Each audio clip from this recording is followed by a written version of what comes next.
ग्लानिर्भवति भारत अभ्युत्थानम् अधर्मस्य तदात्मानं सृजाम्यहम्।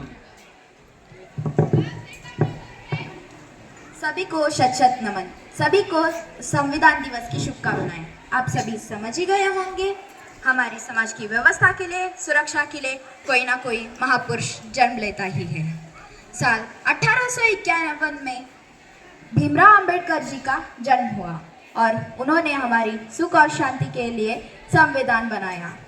यह संविधान बनाने के लिए जो कमेटी थी उनको 2 साल 11 महीने 18 दिन लगे और यह एक दस्तावेज है जिसने हमारे भारत को लोकतांत्रिक देश घोषित किया है और हमारे अधिकारों और कर्तव्यों के लिए परिभाषित किया है। मैं संविधान हूँ, मुझे आप सबकी रक्षा के लिए भीमराव अंबेडकर जी ने बनाया है, लेकिन स्वतंत्रता मिलने के 77 साल के बाद भी मैं पूरी तरीके से अपनाया नहीं गया। लोग मुझे स्वीकार करने से बचते हैं, मुझे तोड़ते हैं, मेरा उपहास उड़ाते हैं। लेकिन अगर मैं टूट गया, अगर मेरी सांसें रुक गई तो आप लोगों का क्या होगा?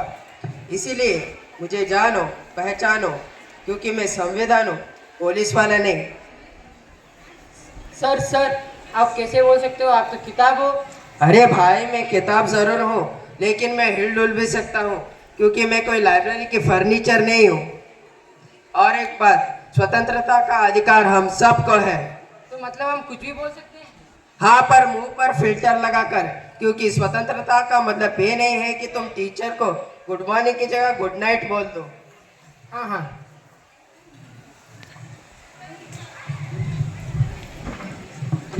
पिताजी, मैं एजुकेशन ट्रिप के लिए स्कूल की तरफ से आगरा जा रहे हूँ। क्या आप मुझे 10,000 रुपए दोगे? क्या आगरा? तुम तो एक लड़की हो, तुम उतनी दूर नहीं जा सकती। मैं तुम्हें जाने नहीं दूंगा। पापा कैसे हो आप? ठीक ठाक हो बेटा। पापा मैं जा रहा हूँ स्कूल के एजुकेशनल के ट्रिप के लिए। कहाँ? दिल्ली। प्लीज आप मुझे 10,000 रुपए दे सकते हो? अरे तू तो मेरा लाडला बेटा है, 10,000 क्यों, 15,000 लेकर जा। पिताजी आप ऐसे क्यों करते हो? मैंने क्या किया? लड़का और लड़की में भेदभाव क्यों करते हो? लड़कियों की क्या इच्छा नहीं होती क्या? हाँ, जीने का अधिकार सबको है। यह अधिकार तुम्हें संविधान देता है।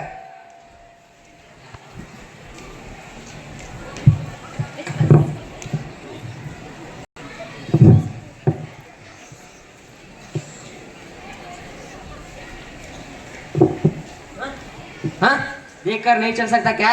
अंधा है क्या? आकर मेरे से ही क्यों टकराते हो? रास्ते पर ऐसे क्यों चलते हो? बाबूजी मैं तो अंधा हूँ, आप तो देख कर चल सकते हैं ना, आप तो आँख वाले हैं। क्यों मेरा ये अधिकार नहीं है क्या इस रास्ते पर चल सकूं? मैं और आप तो इस देश का नागरिक है ना। हाँ, समानता का अधिकार सबको है। यह अधिकार तुम्हें संविधान देता है और यह अधिकार तुमसे कोई नहीं छीन सकता। मुझे आपके स्कूल में एडमिशन चाहिए, मिल सकती है? अरे वाह बेटी, तुम तो इस परीक्षा में प्रथम आई हो, फिर भी तुमको इस स्कूल में एडमिशन नहीं मिल सकता। लेकिन क्यों, क्या कारण है?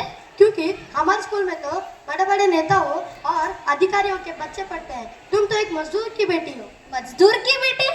मजदूर की बेटी हो तो क्या हुआ? मुझे पढ़ने का पूरा अधिकार है, मुझे छात्रवृत्ति मिली है, सरकार की तरफ से मुझे पढ़ने का पूरा अधिकार है। हाँ, है सभी को शिक्षा पर पूरा अधिकार। यह अधिकार तुम्हें संविधान देता है।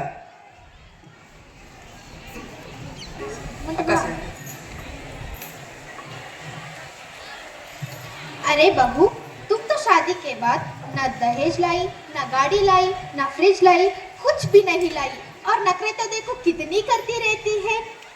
अरे बेटा एक मिनट इधर आ।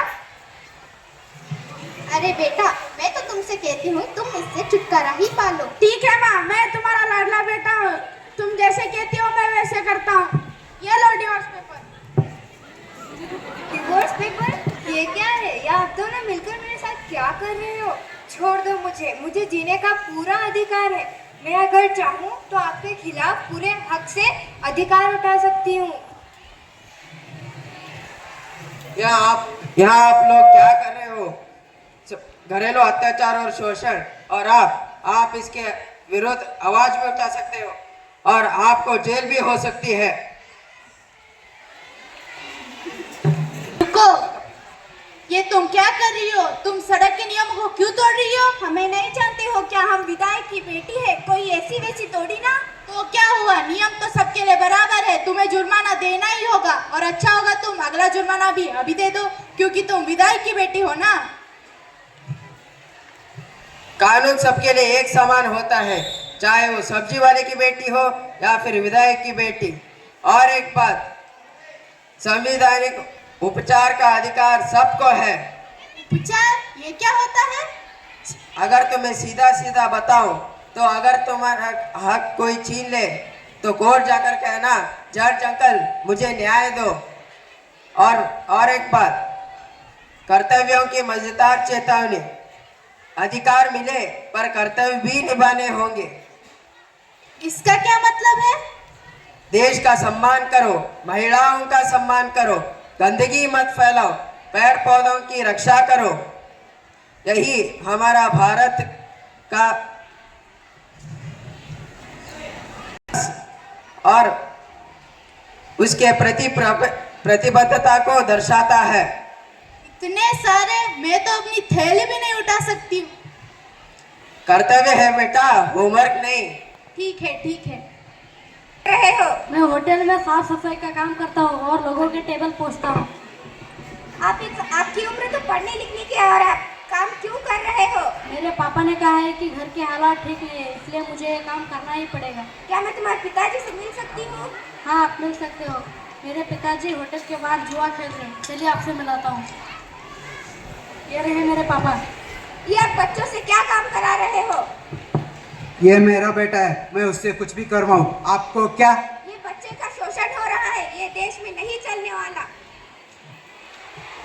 किसी भी व्यक्ति को किसी के घरेलू अत्याचार और शोषण के विरुद्ध आवाज उठाने का पूरा अधिकार है, और यह अधिकार कोई भी नहीं कुछ छीन सकता। रघुपति राघव राजा राम, पतित पावन सीताराम।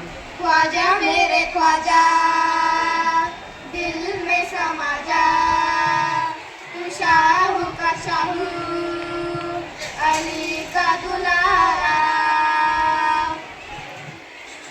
ये आप लोग यहाँ क्या कर रहे हैं? ये हिंदुओं का इलाका है, आप यहाँ ये सब गाने नहीं गा सकते। क्या आप लोग यहाँ क्या कर रहे हैं? ये मुसलमानों का इलाका है, आप ये सब भजन कीर्तन नहीं कर सकते। क्या आप यहाँ क्या कर रहे हो? आप यहाँ क्या कर रहे हो?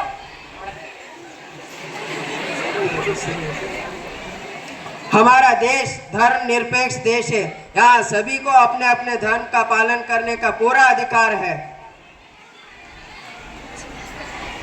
हम सब अपने मौलिक अधिकारों को जानें। आज़ादी का अधिकार, समानता का अधिकार और धार्मिक अधिकार, संवैधानिक अधिकार, शिक्षा का अधिकार और घरेलू अत्याचार का अधिकार, यह सब हमारे अधिकार हैं।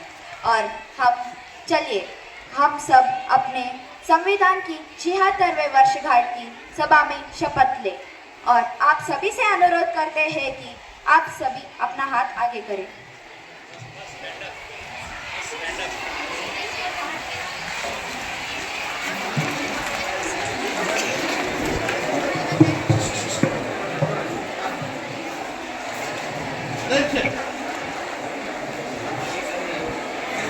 हाथ आगे करें।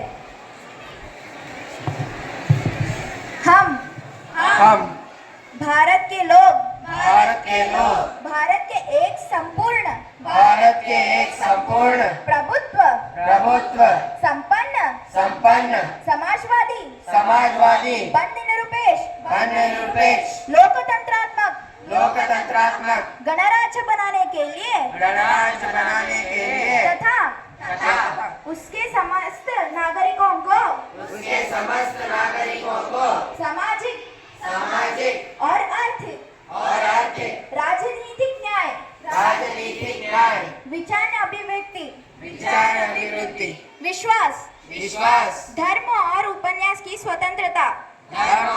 संपन्नसी स्वतंत्रता, प्रतिष्ठा और अवसर की समता और शारीरिक क्षमता प्राप्त करने के लिए तथा उन